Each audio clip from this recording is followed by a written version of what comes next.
ప్రజలారా వినరండి ఈ సత్య సువార్త. ప్రభు అయిన యేసుక్రీస్తు వారి యొక్క నామములో మిమ్మల్ని అందరినీ ప్రేమతో ఈ సత్య సువార్త అనే ఈ కార్యక్రమానికి ఆహ్వానాన్ని తెలియజేస్తున్నాయి. హాయ్ ఫ్రెండ్స్, తల్లులు, అలాగే పెద్దవాళ్ళు, నాయకులైనటువంటి వారు, అన్నయ్యలు, అక్కలు, మీ అందరికీ నా హృదయపూర్వకమైనటువంటి వందనాలు. చాలామంది అండి జ్ఞాపకం ఉంచుకొని ప్రార్థన చేశారు నా గురించి. చాలామంది ఎంతవరకు ఏంటంటే నన్ను ప్రార్థన చేయమని అడుగుతూ వచ్చినటువంటి వాళ్ళు ఇప్పటివరకు చాలామంది ఉండి ఉన్నారు. అఫ్కోర్స్ కొంతమంది అది కూడా అడిగారండి. పోయిన వారంలో మనకి కార్యక్రమం వచ్చినప్పుడు అయా మా కోసం ప్రార్థన చేయండి అని చెప్పేసి చెప్పడం మొదలుపెట్టారు. కానీ చాలామంది నా కోసం ప్రార్థన చేశారు. నిజంగా I'm ever thankful to you. మీకు నా కృతజ్ఞతలు నేను తెలియజేసుకుంటున్నా. And now I know that there are many people who are praying for me. నా గురించి ప్రార్థన చేస్తున్నటువంటి వాళ్ళు చాలామంది ఉండి ఉన్నారని నేను తెలుసుకొని దేవునికి స్తుతియాగం చెల్లించుకున్నా. సో వన్స్ అగైన్ ఈ సత్య సువార్త అనే కార్యక్రమం ద్వారా నా కొరకు, నా కుటుంబం కొరకు, నా ఆరోగ్యం కొరకు, నేను చేస్తున్న సేవా పరిచర్య కొరకు, ఆయన గురించినటువంటి ఒక సువార్తను ప్రకటించే ఒక రాయబారిగా నేను నమ్మకంగా ఉండుట కొరకు చాలా మూల్యమైన ప్రార్థనలు చేసిన మీ అందరికీ, ఒకవేళ మీరు నాకు ఫోన్ చేయకపోయినా మీరు నా కొరకు ప్రార్థన చేశారు, అది నాకు తెలుసు కనుక మీ అందరికీ నా హృదయపూర్వకమైనటువంటి ఒక వందనాలు, కృతజ్ఞతలు తెలియజేసుకుంటూ ఉన్నా. నిశ్చయంగా దేవుని సేవకునైన నా కొరకు మీరు చేసిన ప్రార్థనకు జవాబు దేవుడు మీ కుటుంబాల్లో చేసి ఉన్నాడు. దేవుడు మీకు, మీ బిడ్డల పట్ల అనుగ్రహించినాడు. మీ కుటుంబంలో మీకు కావలసిన శాంతిని, సమాధానాన్ని, సమృద్ధిని ఆ దేవాతి దేవుడు మీకు ఇచ్చి ఉన్నారు, ఇస్తారు అని నేను అనట్లే. ఎందుకంటే నా సిద్ధాంత ప్రకారంగా, నేను వాక్యాన్ని తెలుసుకునే దాని ప్రకారంగా, నా బైబిల్లో ఉన్నటువంటి ఏ విషయాలు కూడా ఫ్యూచర్ టెన్స్గా చెప్పినటువంటి విషయాలు కావు. అన్నీ కూడా జరిగిపోయిన కాలంగా, జరిగిపోయినటువంటి రీతిగా తెలియజేస్తున్నటువంటి ఒక మాటలే కనుక ఇలా నేను అంటాను, because you prayed for me, మీరు నా కొరకు ప్రార్థన చేశారు కనుక దేవుడు మిమ్మల్ని దీవించి ఉన్నారు, దేవుడు మీ అవసరతలను తీర్చి ఉన్నారు, దేవుడు మీ కుటుంబంలో అద్భుతములు చేసి ఉన్నారు, మీ బిడ్డల విషయంలో, మీ కుటుంబ సభ్యుల విషయంలో దేవుడు ఆశ్చర్యమైనటువంటి కార్యములను, ఊహించలేని కార్యములను దేవుడు మీ కొరకు చేసి ఉన్నారని నమ్మి నేను దేవునికి స్తుతి చెల్లిస్తున్నాను. మీరు కూడా దేవుని స్తోత్రం చెల్లించండి, మీరు కూడా దేవుని స్తుతించండి. తద్వారా ఆ దేవుడు చేసినటువంటి ఒక కార్యాలని మనం అనుభవించగలుగుతాం. అందుకే నేను బైబిల్ గ్రంథంలో రాయబడినటువంటి ఒక మాట ఏమంటాడంటే, అందుచేత మీరు అడుగుతున్నప్పుడల్లా మీరు అడుగు వాటి నెలను పొంది ఉన్నాము అని నమ్ముడి, అప్పుడు అవి మీకు కలుగును అని అంటాడు. పొంది ఉన్నాము అని నమ్మండి, అప్పుడు మీరు ఏదైతే అడుగుతున్నారో ఏది కావాలని ఫ్యూచర్కి అడుగుతున్నారో అది పొందేశాము అని నమ్మండి, అప్పుడు అవి మీకు కలుగును అనేటువంటిది వాక్యానుసారమైనటువంటి ఒక పద్ధతి. కనుక ఈరోజు నేను నమ్ముతున్నా, దేవుడు మిమ్మల్ని ఆశీర్వదించినాడు, మీ అక్కర్లు తీర్చినాడు, మీకు ఆరోగ్యాన్ని ఇచ్చినాడు, మీ పట్ల ఎన్నెన్నో మేలులు దేవుడు జరిగించినాడు. దేవుని నామానికే మహిమ కలుగును గాక.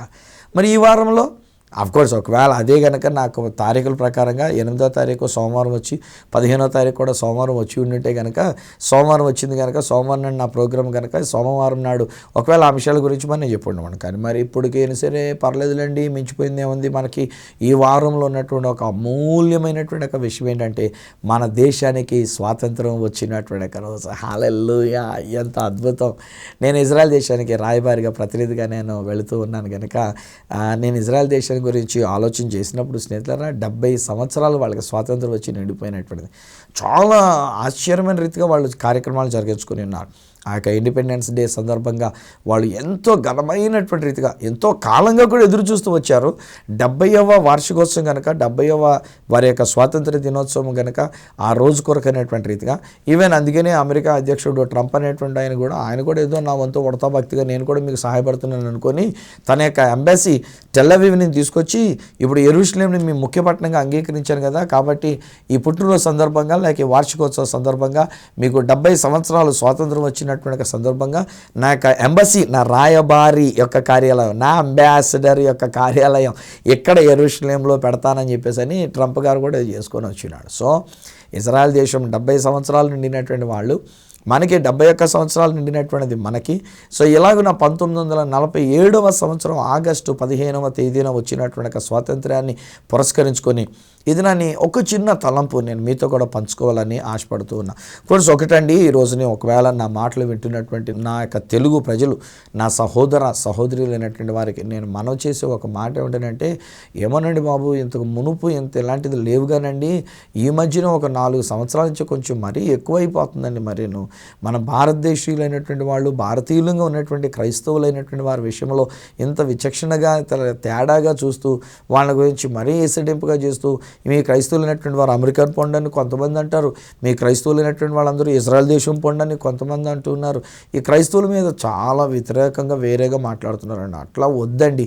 ఒకవేళ ఎవరైనా ఈ రోజుని ఈయన కార్యక్రమాన్ని కనుక చూస్తున్నట్లయితే ప్లీజ్ మమ్మల్ని అర్థం చేసుకోండి. బ్రదర్ గారు, సిస్టర్ గారు, మమ్మల్ని అర్థం చేసుకోండి. మేము పుట్టింది ఇండియాలోనండి. మొదటి ఇండియన్గా నేను పుట్టి ఉన్నాను. నేను అంతేగాని పుట్టడం నేను క్రైస్తవుడు అన్నట్టుగా నేను పుట్టలే. నేను భారతీయుడినే, హిందూ దేశంలో పుట్టినటువంటి వాడిని. నేను ఒక భారతీయుడిగా, భారతదేశ పౌరసత్వాన్ని కలిగినటువంటి వాడిగా, రిపబ్లిక్ ఆఫ్ ఇండియా అనేటువంటిదిగా నా పాస్పోర్ట్ మీద కానీ, లేక నాకున్న ఆధార్ కార్డు కానీ, నాకున్న పాన్ కార్డు కానీ, నాకున్న ఏ కార్డు కానీ, వాటన్నిటి మీద ఒక ఇండియన్ గుర్తింపుతో కూడినటువంటి వాడిగా నేను ఉండినా. బట్ మై ఫెయిత్, నా విశ్వాసం యేసు ప్రభులో నేను కలిగి ఉన్నాను. 16 సంవత్సరాల వయసు వచ్చినప్పుడు ఆ ప్రభు నన్ను రక్షించి నా పాప దోషాలను క్షమించి తన వెలుగుతో నన్ను నింపినటువంటి ఒక కారణాన నా జీవితాన్ని దేవునికి నేను అంకితం చేసుకొని ఉన్నా. ఆయన యొక్క సర్వెంట్గా నేను జీవించాలనేటువంటి రీతిగా నాకు నేనే సమర్పణ చేసుకొని ఉన్నా. ఆయన నన్ను సర్వెంట్గా చేసుకోవాలి. ఆయన నన్నైతే తన కుమారుడుగా ఆయన అంగీకరించి అంత పెద్ద ఆధిక్యత ఇచ్చాడు. కానీ నేనేమనుకుంటానంటే, దేవా, నీకు నేను ఒక సర్వెంట్లాగా ఉంటానైనా, నీ సేవ నేను చేసుకుంటానైనా, నిన్ను గురించి నేను ప్రకటిస్తానైనా, నాకు తెలిసినటువంటి సత్యాన్ని సువార్తగా నేను ప్రకటిస్తానైనా, నేను నేర్చుకున్న విషయాలు, నేను తెలుసుకున్న విషయాలు, నేను అనుభవించిన విషయాలు నా తెలుగు ప్రజలైనటువంటి వారికి, నా భారతీయులైనటువంటి వారికి పంచుకుంటానని చెప్పేసి ఇలా చెప్తున్నాను. కొంతమంది దాన్ని కూడా తీసుకొచ్చి ఎంతో అడుక్కునేటువంటి వాళ్ళు, కొంతమంది ఇంటింటికి వచ్చేవాళ్ళు, ఇప్పుడు ఈ మధ్య కొంతమంది అడుక్కునే వాళ్ళకిలాగా సంచి తగిలించుకొని వాళ్ళు అందులో కరపత్రికలు పంచుకొని వాళ్ళు తీసుకొని వచ్చి ఇంటింటికి మీరు యేసుబాబు నమ్ముకోండి పరలోక రాజ్యానికి వెళ్తారని చెప్పేసి ఇలాగే చేస్తున్నారని చెప్పేసి వాట్సాప్లో పెడుతున్నారో, నిజంగా పెడుతున్నారో, లేకపోతే ఇలాంటి డ్రామాలు వేసి పెడుతున్నారో నాకు తెలియదు ఆ విషయాలు మొత్తాన్ని. ఏదైనా ఒకవేళ తేడాలు వస్తే కనుక నా దేవుడే వాడిని క్షమించాలని కోరుకుంటున్నాను. తీర్పు తీర్చాలి, కొట్టాలని అడగనండి.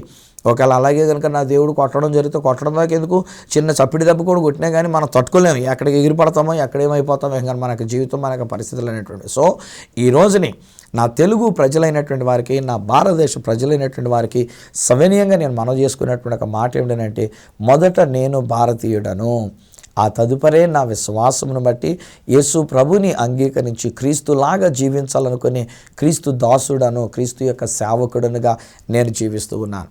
అది దినాన్ని మేము మాట్లాడుతూ ఉన్నప్పుడు మన దేశ స్వాతంత్రాన్ని గురించి కూడా వచ్చినట్లయితే మొదటిగానే మాట్లాడుకోవాలి.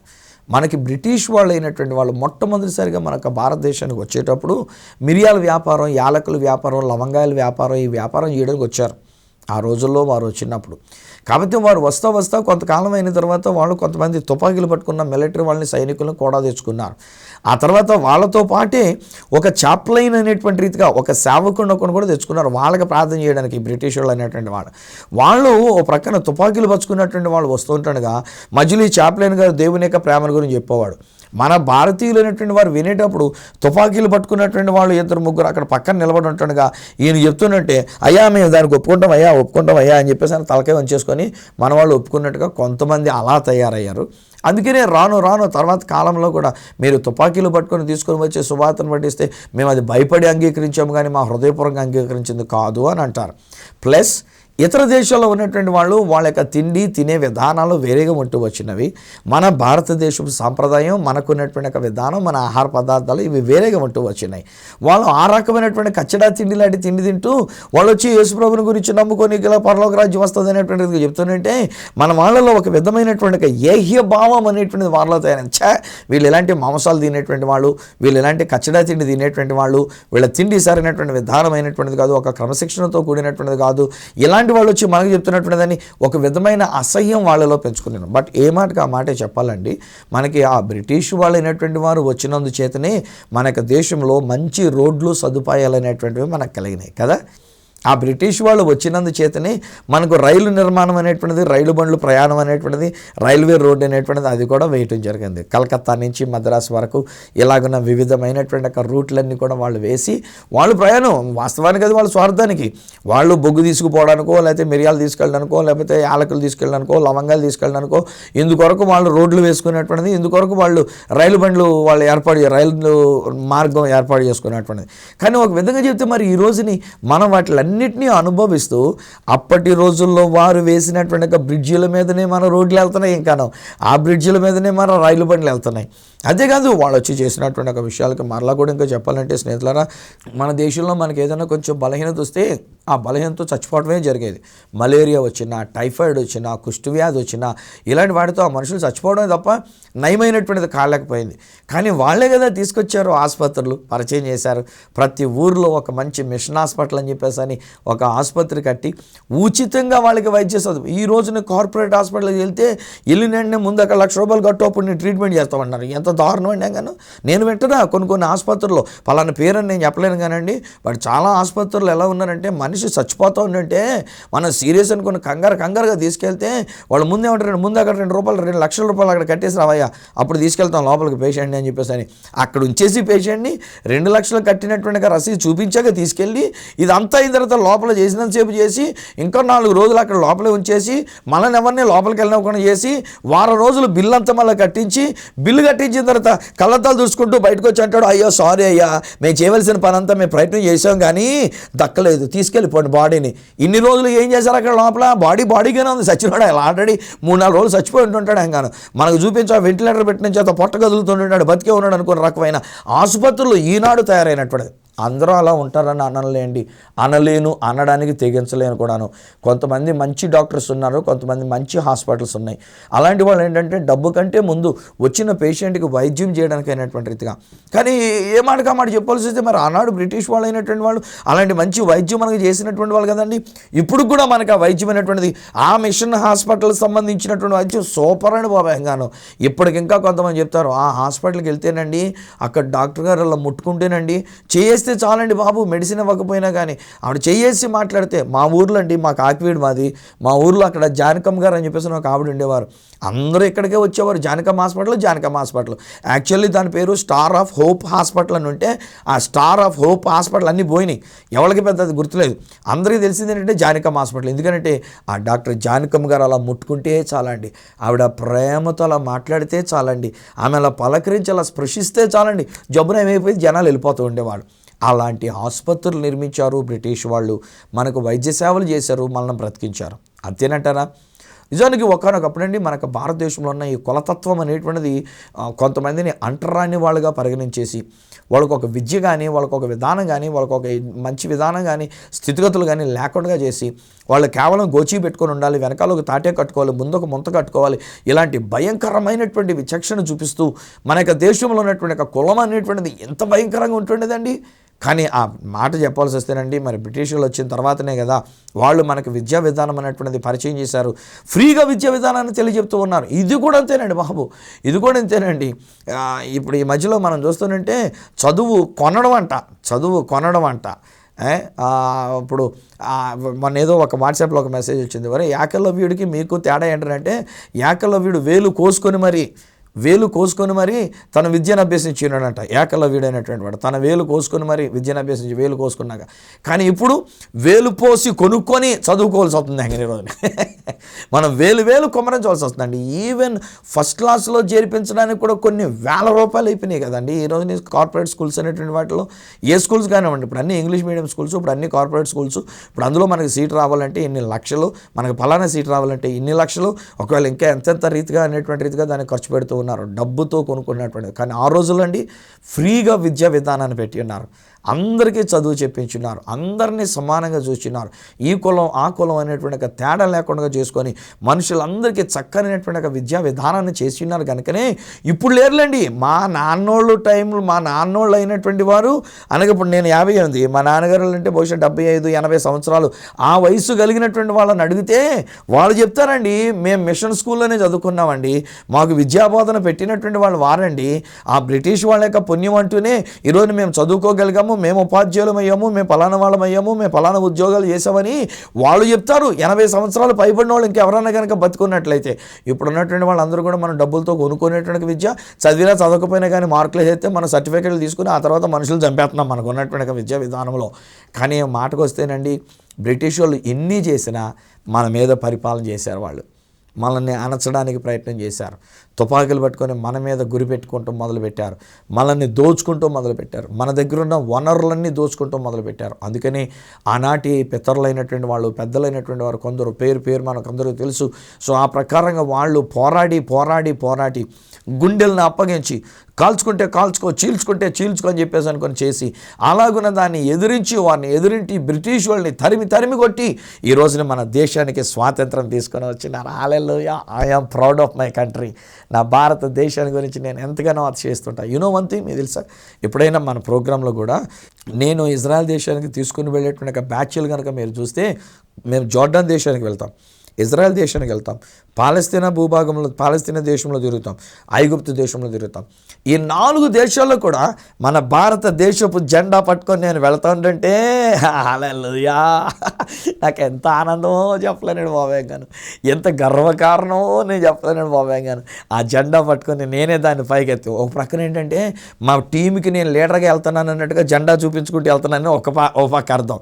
మరొక ప్రక్క నాకు ఆనందం ఏంటంటే నా భారతదేశపు జెండా పట్టుకొని ఒక భారతీయుడిగా ఆ పుర వీధులలో పాటలు పాడుకుంటూ, ఆ పుర వీధులలో మన వాళ్ళందరినీ నడిపించుకుంటూ వెళుతుంటే, బెత్లెహేములో సందడి, అక్కడ సందడి చేస్తూ ఉంటాం, ఐగుప్తు దేశంలో సందడి చేస్తూ ఉంటాం, జోర్డాన్ దేశంలో సందడి చేస్తూ ఉంటాం. ఎక్కడికి వెళ్ళాను నాకు ఎంతవరకు దేవుని కృపచేత ఆటంకం లేకుండా నా భారతదేశం. ఇంకా పైపెచ్చి తెలుసండి, ఆ బయట దేశాల్లో ఉన్న వాళ్ళందరూనండి, నేను ఎప్పుడైతే జెండా పట్టుకొని వెళ్తూ ఉంటానో వాళ్ళకి తెలిసిన విధానం వేరు, వాళ్ళ గ్రీటింగ్స్ వేరు. కానీ వాళ్ళు నన్ను చూసిన వెంటనే నమస్తే అంటూ ఉంటారు. కాకపోతే ఏంటంటే వాళ్ళకి మన ఫిల్మ్స్ అని చూసి షారుఖ్ ఖాన్ అంటుంటారు. ఒరే బాబు, నేను పొట్టిగా ఉన్నా కానీ షారుఖ్ ఖాన్ కాదురా, నేను దేవుడి యొక్క సేవకుడిని, దేవుని యొక్క అంబాసిడర్ని, స్వార్థకి అంబాసిడర్ అని నేను చెప్పుకుంటుంటాను. కానీ వాళ్ళకి తెలిసింది ఏంటంటే షారుఖ్ ఖాన్. నా జుట్టును చూసిన తర్వాత కూడా వాళ్ళు అనుకుంటూ ఉంటారు, ఇలాంటి ఒక సింగర్ ఎవడో ఉన్నాడంట వాళ్ళకు కూడా జోర్డాన్ దేశంలో. వాళ్ళని చూసినటువంటి వాళ్ళు ఇమిగ్రేషన్ దగ్గర, కస్టమ్స్ ఆఫీస్ దగ్గర ప్రతి ఒక్కడు పలకరించడమే నన్ను.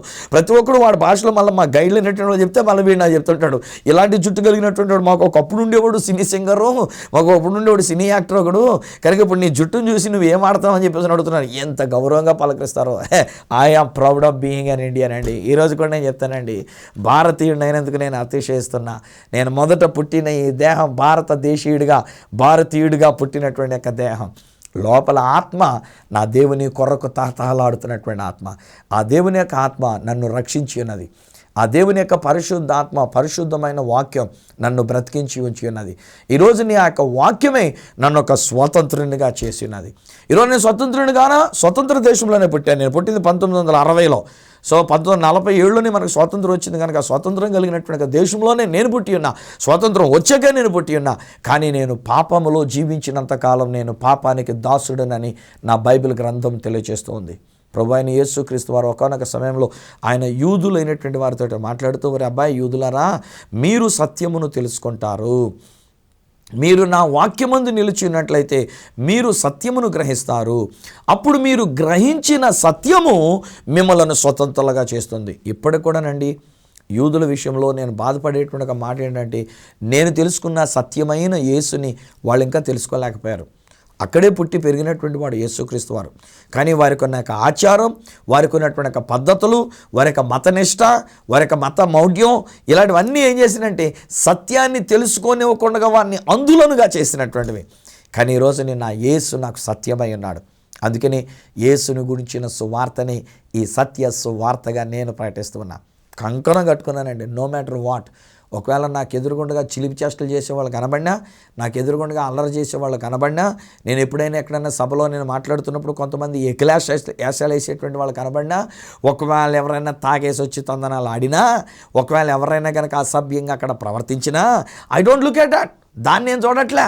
నా యేసుని గురించిన సువార్తనే నేను పాటిస్తా. నా యేసునే నేను పాటిస్తా. చాలాసార్లు అండి తాగేసి వచ్చిన వాళ్ళు వచ్చి కూర్చుంటారు ఒక్కొక్క సభల్లో, వాళ్ళు విపరీతంగా చేష్టలు చేస్తూ ఉంటారు. నేను వాళ్ళని సూటిగా చూస్తూ, యేసు నిన్ను ప్రేమిస్తున్నాడు, నిన్నే, హే బాబు నిన్నే, మిమ్మల్నే, మిమ్మల్ని ప్రభు ప్రేమిస్తున్నాడు. ఇదిగో ఇప్పుడు మీరు ఎలాగైతే జలధరించారో అలాగే వాళ్ళని కూడా చూపిస్తామంట. నా సభలో నేను మాట్లాడుతూ ఉంటా. ఒక్కొక్కసారి మేము వీధుల్లో ఎక్కడన్నా మీటింగ్ పెట్టుకున్నప్పుడు ఆ వీధిలో నేను వాక్యం చెప్తుందంటే ఒక్కొక్కటి సరిగ్గా బండి మీద అక్కడ దగ్గర హల్లెలూయా అనుకుంటూ వెళ్ళిపోతూ ఉంటాడు. అని నేనంట చాలా సంతోషం నాయన, నువ్వు హల్లెలూయా చెప్పినటువంటి ఒక మాటను బట్టి ప్రభు నిన్ను రక్షించనుగా. కానీ మైకులో పలికేస్తా ఆడు వెళ్ళిపోతాడు. ఈ పాటికే ఆడు వెళ్ళిపోతుండగా మాట వినబడుతూ ఉంటుంది. ఈరోజు వాడు మారు మనసు పొందకపోయినా ఏదో ఒక రోజు నీ సత్యాన్ని వాడు గ్రహించుకుంటాడు. వాడు గ్రహించిన సత్యం వాడిని స్వతంత్రంగా చేయడం నాకు తెలుసండి. ఈరోజు నేను అనుభవించానండి. ఇలాగన అనేక మంది యొక్క జీవితాలు బాగుపడడం నేను చూశానండి. అనేక మంది యొక్క జీవితాలు రక్షింపబడడం నేను చూశానండి. అనేక మంది స్వతంత్రులు కావడం నేను చూశానండి. ఈరోజు అందుకనే ఈ సత్య సువార్తను నేను పాటిస్తూ ఉన్నా. అనేక సంవత్సరాలుగా నేను అనేకమైన టీవీ ఛానల్స్లో ఈ సత్య సువార్తని నేను పాటిస్తున్నాను. My concern is only to preach the gospel. సువార్తను ప్రకటించడమే నా భారం, నా గురి, నా గమ్యం. అంతమించి వేరేం లేదు. సువార్త అనే ఈ సత్యము ఏదో ఒకరో తెలుసుకుంటారు. నాకు ఫోన్ చేయకపోయినా నాకు అభ్యంతరం లేదు. ఈరోజు నాకు ఒకవేళ రెస్పాండ్ అవ్వకపోయినా నాకు అభ్యంతరం లేదు. నిజానికి నాకు రెస్పాండ్ అవ్వమని కూడా నేను కోరుకుంటలే, నాకు ఫోన్ చేయమని కూడా నేను కోరుకుంటలే. ఎంచేతనంటే ఒకవేళ ఫోన్ చేసిన తర్వాత మళ్ళీ నాకు గర్వకారణం అవుతుందేమో. ఏదన్నా ఫోన్ చేసేలా మాట్లాడి, అయ్యా మీరు ఎంత బాగా మాట్లాడారు, ఎంత చక్కగా మాట్లాడుతున్నారు నేను అమ్మడం పలికితే నాలో అతిశయం పెరుగుతుందేమో. మళ్ళీ అక్కడి నుంచి లేనిపోయిన ఇది వస్తుంది, సైతాన్ గాడి యొక్క శోధనలు. మళ్ళీ అక్కడి నుంచి పడిపోవడం అనేటువంటి జరుగుతుంది. అందుకని ఫోన్ చేయడానికి కూడా నేను ఎవరో ఫోన్ చేయాలని కూడా నేను ఇష్టపడడంలే, నేను పెద్ద కోరుకుంటలే. నాకు ఫోన్ రాకపోయినా నాకు అభ్యంతరం లేదు. కానీ ఒకటి మాత్రంలో తెలుసండి, బ్రతికినంత వరకు ఈ సత్య సువార్తనే నేను పాటిస్తూ ఉంటా. మీకు కానీ, సంఘాలలో కానీ, సమాజంలో కానీ, టెలివిజన్లో కానీ, ఊరు వెళ్ళినప్పుడు కానీ, ఈ దేశంలో కానీ, ఏ దేశానికి వెళ్ళినా కానీ, ఈరోజు చాలామంది బయట దేశాలకు వస్తూ ఉన్నప్పుడు వాళ్ళు ఏమంటారంటే, అయ్యా మా దేశానికి వచ్చి మీ దేశం గురించి చెప్పుకొని చాలు అంటారు కొంతమంది. మా దేశానికి వచ్చిన తర్వాత మీ దేశంలో ఎలాంటి పరిస్థితులు ఉన్నాయో చెప్పండి అని అంటారు. ఒకసారి ఇలాగే ఇంగ్లాండ్ దేశానికి వెళ్ళినప్పుడు అక్కడ ఇలాగే ఒక చర్చ్ వాళ్ళని పిలిచారు. అది వెన్స్డే మీటింగ్ ఏదో అనుకుంటా, అది సండే తర్వాత సర్వీస్ అయిన తర్వాత ఉండేటువంటి ఒక స్పెషల్ మీటింగ్ ఏదో అనుకుంటా, దానికి నన్ను పిలిచారు. అప్పటికే ఆ పాదిరి గారు నన్ను పక్క తీసుకెళ్ళి అంటాడు కదా, నాయన నీకు ఒక ½ గంట మేము ఇస్తున్నాము, కనుక ½ గంటలో మీ దేశాన్ని గురించి చెప్పు. ఇక్కడ మా వాళ్ళందరికీ వాక్యం తెలుసులే, వీళ్ళందరూ కూడాను, వీళ్ళందరూ ఆల్రెడీ బాగా వాక్యంలో పడిపోయినటువంటి వాళ్ళే, కనుక పెద్ద వాక్యం కంటే మీ దేశాన్ని గురించి చెప్పు అన్నాడు ఆయన. అంటే అందులో కూడా నాకు మళ్ళీ గర్వం అనిపించింది. ఒరే బ్రిటిష్ వాళ్ళు, వీళ్ళు ఇంగ్లాండ్ వాళ్ళు అంటే వీళ్ళు బ్రిటిష్ వాళ్ళే కదా, వాళ్ళు మనల్ని అణిచివేసినట్టుగా చూసి వాళ్ళు మనల్ని తక్కువగా చూసినట్టు చూస్తూ ఉంటారు. అందుకే నీ బుద్ధి ఇంకా పోలేదురా, నీ బుద్ధి ఇంకా మారలేదురా అనుకొని నేను సరే అన్నట్టుగా నేను మామూలుగా మౌనంగా ఊరుకున్నా. నాకు టైం ఇచ్చారండి. నాకు ఇచ్చిన అరగంట టైంలో 5 నిమిషాల లోపల నేను ఈ మాట చెప్పి మరీ చెప్పా. నేను ఇక్కడికి రావడానికి నేను ఇలా వచ్చినప్పుడు దైవజనులు నాతో మాట్లాడుతూ మా దేశాన్ని గురించి చెప్పమన్నారు. మా దేశం మంచి దేశం, సస్యశ్యామలమైనటువంటి ఒక దేశం, మా దేశం పండితులతో జ్ఞానము కలిగినటువంటి వాళ్ళతో నిండుకున్నటువంటి ఒక దేశం, మా దేశంలో ఉన్నటువంటి ఒక భక్తి ఇక్కడ ఈ దేశంలో కూడా నేను చూడడం లేదు ఏమాత్రం కూడాను. మా దేశంలో ఉన్నటువంటిది అంత భక్తి కలిగినటువంటి ఒక దేశం. ఏ విషయాన్ని చూసినా వాళ్ళు మొక్కుతున్నారంటే మీరేదో విగ్రహారాధన అంటారు, కానీ నేను చూసింది ఏంటంటే వాళ్ళలో నాకు భక్తి అనేటువంటిది అది నేను చూచా. ఒక రాయిని చూసినా, లేకపోతే ఒక మొక్కను చూసినా, ఒక దేనిని చూసినా వాళ్ళు దాన్ని మొక్కగలుగుతున్నారంటే వాళ్ళు ఉన్నటువంటి ఒక భక్తి. అలాంటి దేశం నా దేశం. అక్కడి నుంచి వచ్చినటువంటి వాడిని నేను, ఇది చాలు నా దేశాన్ని గురించి చెప్పడానికి. కానీ ఇప్పుడు నా యేసుని గురించిన మాట చెప్తున్నా. నువ్వు మారు మనసు పొంది ఉన్నావా? నువ్వు విడుదల పొందుకొని ఉన్నావా? నువ్వు నిజమైన రక్షణ అనుభవాన్ని కలిగి ఉన్నావా? యేసు ప్రభు రక్తంలో నువ్వు కడగబడి ఉన్నావా?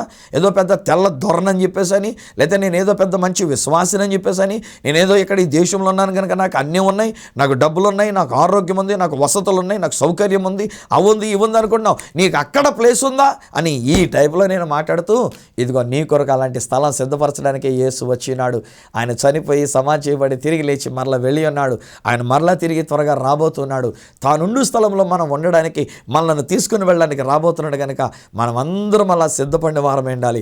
భారతదేశం నుండి నేను, ఈ ఇంగ్లాండ్ దేశం నుండి మీరు అని చెప్పిన తర్వాత అండి, అలాగ అయిపోయిందో లేదో, నన్ను పిలిచినటువంటి ఆయన యాక్చువల్లీ ఒక బ్రాహ్మణ్.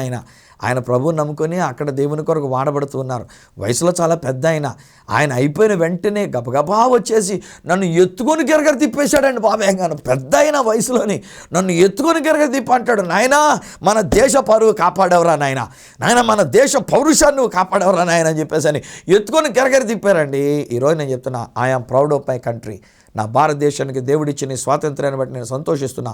బ్రిటిష్ వాళ్ళు కొన్ని మేలులు చేసినా, బ్రిటిష్ వాళ్ళు మన దేశాన్ని దోచుకున్నటువంటి విధానాన్ని బట్టి ఆనాటి పౌరులైనటువంటి వారు, ఆనాటి నాయకులైనటువంటి వారు మన దేశానికి స్వాతంత్ర్యం తెచ్చినటువంటి ఒక శుభ సందర్భంలో ఆగస్టు 15వ తారీఖున స్వాతంత్రోద్యమ సందర్భంగా, ఆ స్వాతంత్ర దినోత్సవ సందర్భంగా ఈరోజు నేను అడుగుతున్న ప్రశ్న ఏంటంటే, మనం స్వతంత్రులమే, కానీ పాపము నుండి మనం స్వతంత్రులమై ఉన్నామా? మన బంధకం నుంచి మనం స్వతంత్రులమై ఉన్నామా? ఐగుప్తు దేశంలో నుంచి మనం స్వతంత్రులమై ఉన్నామా? మన పాప బంధకాల నుంచి మనం స్వతంత్రులమై ఉన్నామా? స్వతంత్రులము కావాలి అనంటే సత్యమే మిమ్మల్ని స్వతంత్రులుగా చేయగలుగుతుంది. ఈరోజు నేను మీకు ప్రకటిస్తున్న ఈ సత్య సువార్త ఏమనగా మిమ్మల్ని, నన్ను, మనందరినీ స్వతంత్రులుగా చేయడానికి ఆ దేవాతి దేవుడే మానవుడిగా ఈ లోకంలోనికి వచ్చినారు. సిలువ మ్రాను దగ్గరికి వెళ్ళి ఉన్నారు. తనంతట తానే సిలువలో తన ప్రాణాన్ని పెట్టి ఉన్నారు. తన రక్తమంతా మన కొరకు కార్చినారు. ఆయన రక్తంలో నా పాపములన్నీ కూడా కడిగివేయబడ్డానికి, ఆయన యొక్క రక్తము ద్వారా నా పాప బంధకాల నుంచి నన్ను విమోచించడానికి ఆయన యొక్క రక్తం నా కొరకు కార్చారనేటువంటిది సత్యం. 2000 సంవత్సరాల క్రితం ఉన్నటువంటి ఒక సత్యం ఈరోజు నేను చెప్తున్నా. అదే సత్యం మిమ్మల్ని కూడా స్వతంత్రులుగా చేసి ఉన్నది. ఆయన రక్తము కార్చినాడు. ఈరోజు మీరు, నేను, మనం స్వతంత్రులమే. నా భారతదేశ ప్రజలందరూ ఇట్టి స్వాతంత్ర్యాన్ని అనుభవించి ఆ దేవుడు సిద్ధపరిచిన మోక్షానికి, ఆ ప్రభు సిద్ధపరిచినటువంటి ఒక పరలోక రాజ్యానికి, ఆ స్వర్గానికి వెళ్ళాలి అనేటువంటి ఒక ఉద్దేశంతో ఈ సత్య సువార్త నేను మీతో చెప్పా. నమ్మండి ఈ సత్య సువార్త. యేసుని నమ్మండి. ఆ యేసు చేసిన కార్యాన్ని నమ్మండి. స్వతంత్రులుగా జీవించండి. తండ్రి నీకు వందనాలు నాన్న. నీవు నీ ప్రియ కుమారుడైన యేసుక్రీస్తు వారిని లోకంలోనికి పంపించి మా కొరకు ఆయన చనిపోవడం ద్వారా మాకు స్వాతంత్ర్యాన్ని ఇచ్చినందుకు నీకు వందనాలు.